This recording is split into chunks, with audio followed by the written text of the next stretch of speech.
Warning. The following may contain concepts, ideas, and/or reflections unique in nature and not yet approved by government and/or corporate entities. This content is for entertainment purposes only and is not intended to stimulate further reflection or to perpetuate additional discourse beyond the scope already outlined by institutional curriculum. All right. Whoa. It's a cooker today. It's hot, hot, hot. Yeah. Anyways, yeah, getting a bit of a late start today, but that doesn't mean we can, riff off unravel the enigma of a mystery. Yeah. Yeah, man. I think so. What I was going to be talking about is kind of like peak intelligence, I guess you could almost say. Whether there's a cap out with society where we can only advance so high and then we basically start declining. We just can't maintain a high level. And we'll get like, into it. Yeast in a flour, when it rises, then you gotta beat it down. You gotta just pound that flour down.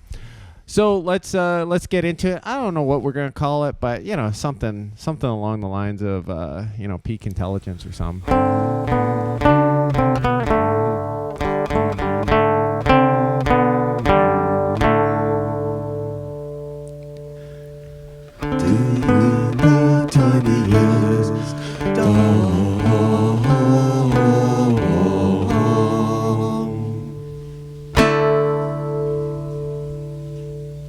All right, we're back. Wow, that almost was like an instant. It was almost like took no time at all. Right. It's amazing. I think it's because it's time stood still. I think it's because it's so catchy. It just like it's like you're not even you're suspended in space-time continuum as you're just endorphins are flooding through your head. Boy, you're talkative today. Well, I just woke up. It's what, like 2:30? 3. Yeah, well, it's 3 p.m. Tropical siesta. Yes, well, You can call it that. It does sap the old energy, and hopefully it doesn't sap our noodle. So, yeah, we'll probably keep it short because you're not incredibly talkative, and yeah, but I'm hot. Usually takes me a little while to get there. But yeah, I do think that we have this, like, it seems like this ingrained part in our brain that just thinks that if we've done something, then the next generation will be able to basically take the torch and keep going in the same direction, make the same level of advancements that next year or the next generation. And I think that's it's kind of there's really no proof for it, right? Well, it's kind of like if you don't have a cohesive society, like I was thinking about the Concorde, and when Britain and France started collaborating on this concept in probably mid to late 60s and came out with their first prototype in probably 69. And it took, I mean, we're talking that they were at their height of a cohesive society. Yeah. And it's been speculated that it's not that it wasn't a viable concept in aerodynamic space, whatever. It's just that they didn't have the expertise and they didn't have the cohesiveness in their society to be able to even maintain this aircraft. Oh, yeah, no. I kind of think of, like, if you think of like Isaac Newton, right? Who would be the best person to explain his theorems but himself, right? So once he's dead, he's kind of like you've lost this this wellspring of knowledge that, like, there was a time where kids could be learning directly underneath Isaac Newton, directly from, like, well, Isaac, what do you mean by that? And he would be able to go exactly what he means because he wrote the fucking thing. Like, he wrote the equation, so he understands every component of it. And now you've got these professors who are just like, whoa, okay, let's see here. Okay, so yes, if you have a covalent bond that is equal to 2 times its impedance of directional energy, and you're like listening to the way that they're speaking, it almost sounds like they're barely grasping the concept themselves. I think that's what equations do, is it simplifies it down, so you don't have to actually conceptualize it. You only have to just know just give me the equation, damn it, kind of thing. Yeah. I mean, it's kind of like a codex, right? Like if you got the codex, like, Marcos, who's going through his, physics in university, and he's kind of like feeling like his head's swelling, and not in a good way, but in a painful and aggressive fashion. And you kind of get this impression that like I was telling him, if you really want to just do the test, just memorize the equations, right? But like there's a big difference between memorizing your equations and then like understanding all the thinking that goes into coming up with these things to begin with. If something's really complex as a student, you really do have to figure out a methodology of simplifying it so that it's something that you can grasp. Yeah, and not to get too much in the weeds with like the details, but I do think that there's a certain point where the question we have to ask is, what if the knowledge for physics, for example, one of the pieces of information just gets slightly misinterpreted or mistranslated over one generation going to another generation. And so then we just slowly start, it's almost imperceptible, like it almost seems like it's not a mistake. But because we're dealing with all these other things, we're always juggling with all this new ideas and new developments and new stuff. What happens if the foundation starts to deteriorate and we start to forget the building blocks of what all of our technology and science is actually based upon? Maybe that's what happened to the Egyptians. Maybe that's what happened to the Sumerians. Maybe that's what happened to all these other ancient civilizations that seem to be doing amazing technological things, amazing levels of ingenuity and engineering, and now they didn't seem to, there was some missing link where they stopped passing that knowledge down, or people were just not able to uptake it. Well, I think with as far as the Egyptians and these pyramids, where it's not so much about moving stones around. That would be challenging enough. And it's not so much about carving out these stones. That would be challenging enough. But to array this all in such a pattern that makes an alignment with the stars up there in space. Well, no, there's some algebra going on. And when you consider all the things that they were supposed to not know at that time, it seems almost inconceivable. Like even basic stuff, like I think that people take for granted, even like our units of measurement, right? But like the complexity in figuring out the units of measurement, like they've got like this, I forget what it is, but it's like a perfectly spherical lead ball that represents like a kilogram in like France. Right. But like there's like this huge amount of science that went behind just basing like the unit of measure, and then you start basing off of that. But like it's hard to get to that first starting point, right? Right. But the thing I'm kind of thinking is that, see, I think there's some people out there that go, well, if you don't understand that, it doesn't mean that there's not people out there that understand it. And I go, there's definitely people that have a proclivity for certain subject matters way, way, way beyond myself, right?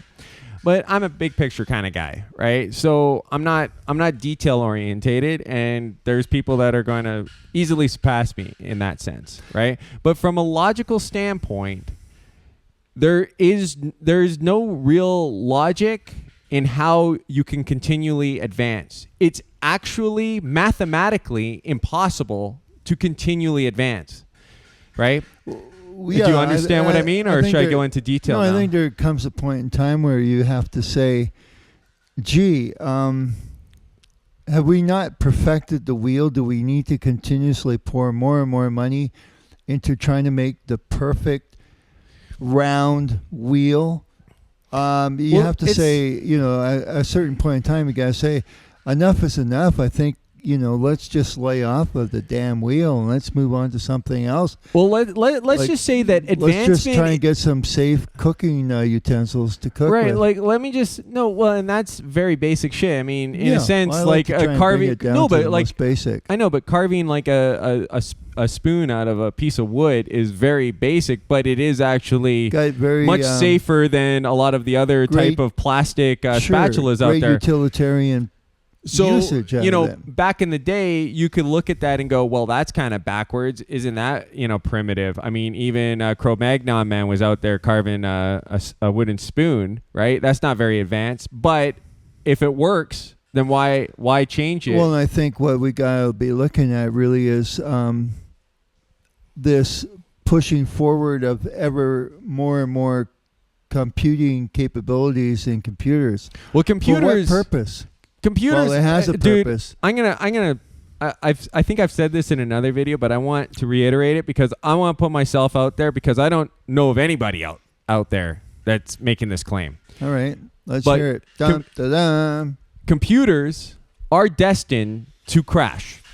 The way that they are designed, they will eventually crash, and nobody, not you, not your genius computer programmer, are going to be able to fix them when they do crash.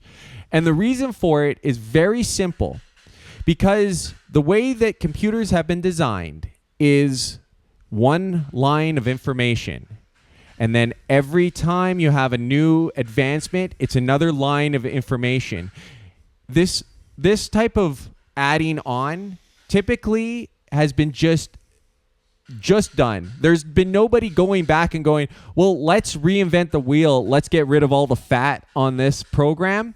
They just keep on adding in more lines of code, which means that eventually, no matter how brilliant you are, you're not going to be able to sift through 60, 70, 80, 100 years of cumulative bullshit.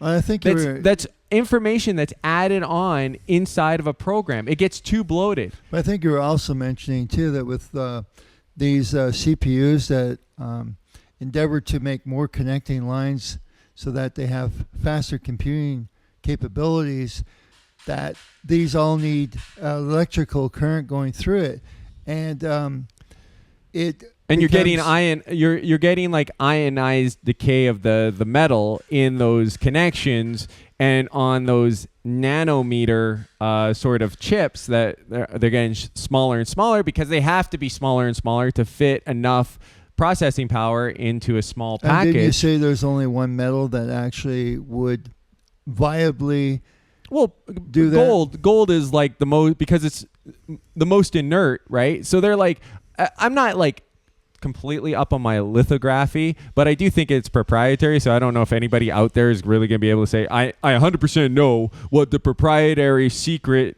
sauce is going into these computer chips, because you'd be kind of under a that's contract why it's called for Intel, not Outel. Yeah. So, but I do think what they're doing is they're basically using an ionizer laser cannon that but basically I think this is what it is they're ionizing like a gold, probably gold particulates, because it's the one thing that could actually withstand not break down.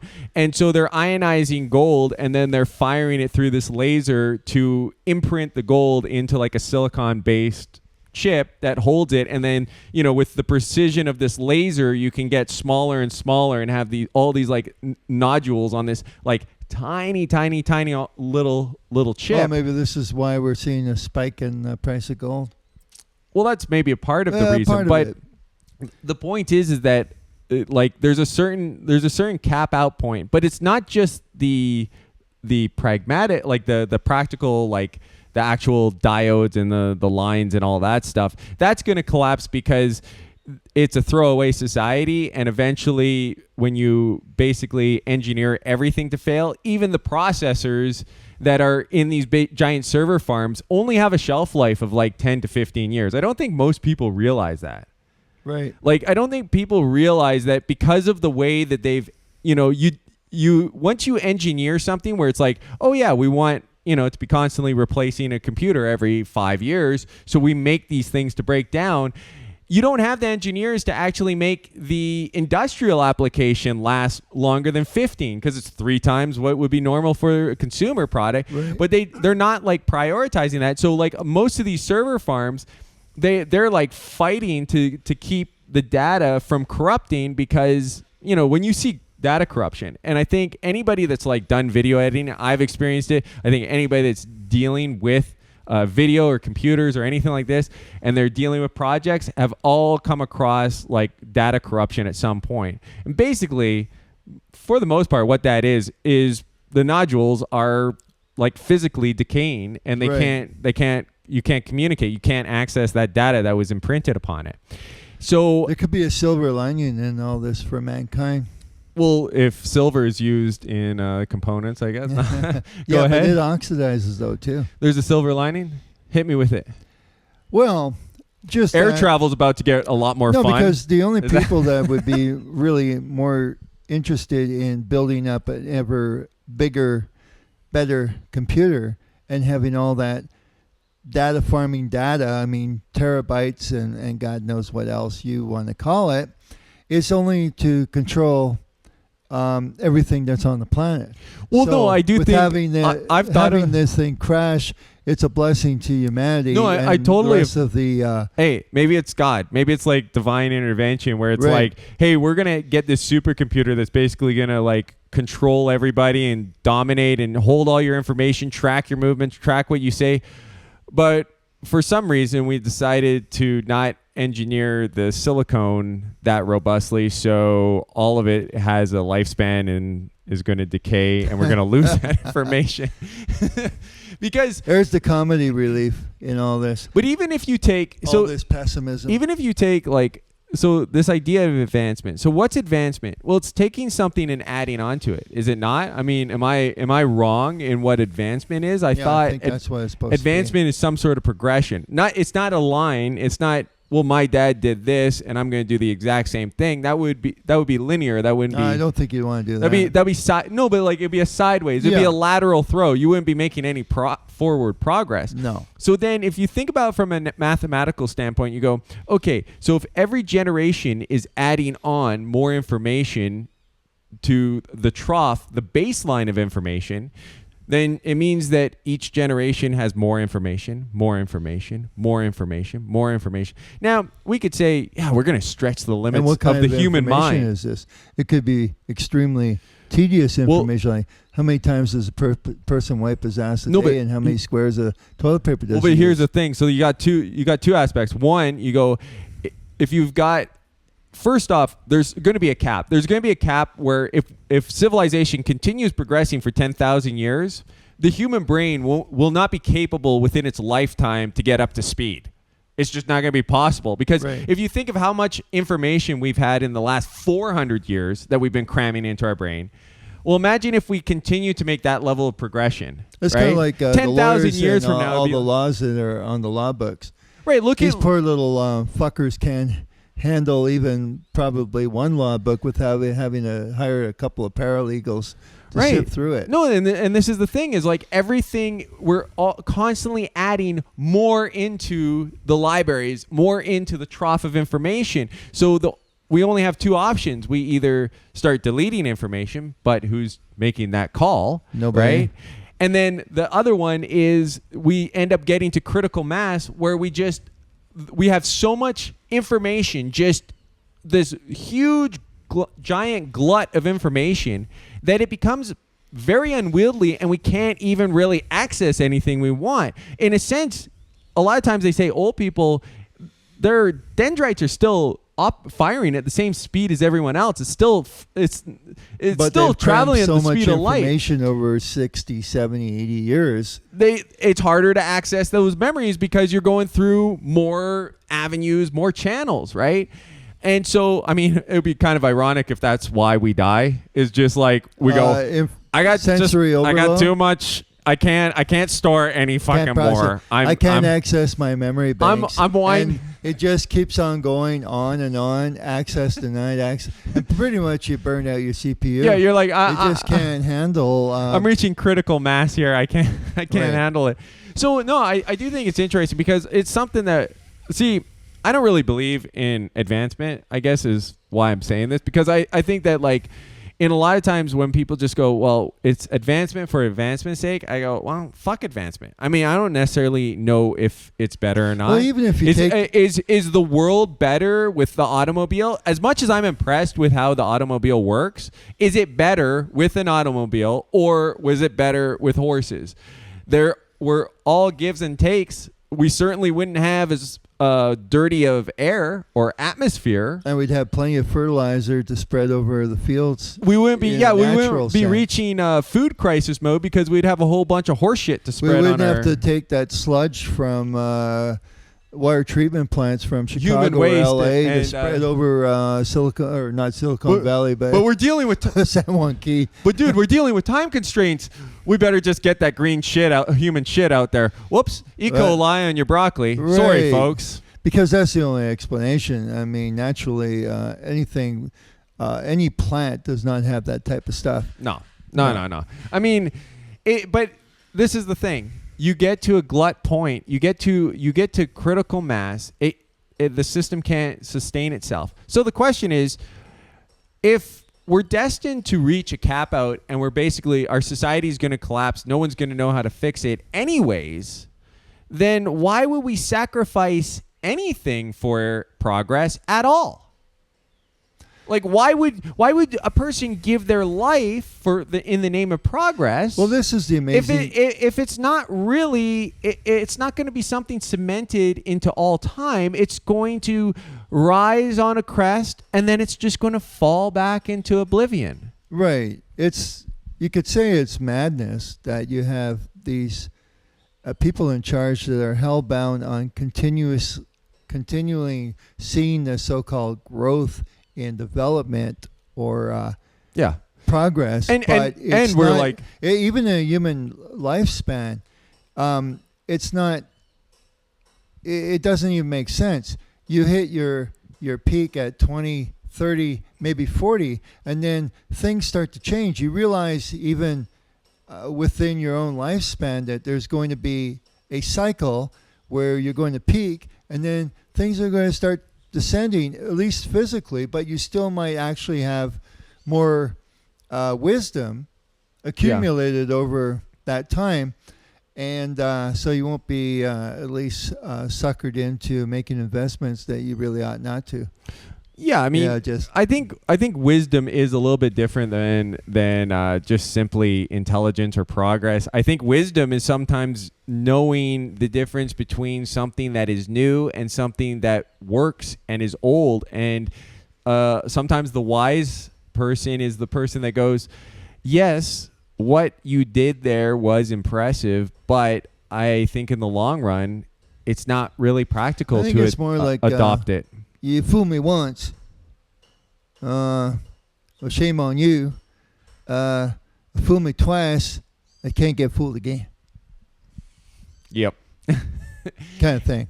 Anyways, I think we can wrap it up there. Wrap it up there because, there's more things, but I think we'll be going Hopefully into crazy long territory. All you perpetual optimists, but it's I hope we did. Okay.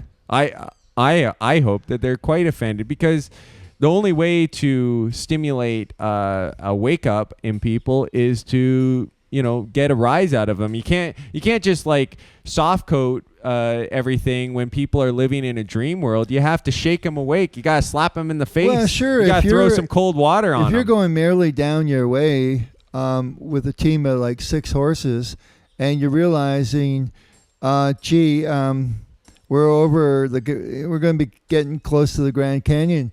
The abrupt thing is to pull in on those reins, even though, it might jostle the carriage a bit. But it's going to be a lot better than actually going over the whole cliff. I think that it's encouraging, because I think there could be people out there. See, I don't think what I'm doing is to discourage people. My point is to make people encouraged, because there could be some people beating their head over the fact that they're struggling to understand some complex profession or complex sort of specialization, and they're beating their head wondering why they're so stupid, not able to apprehend all of this information.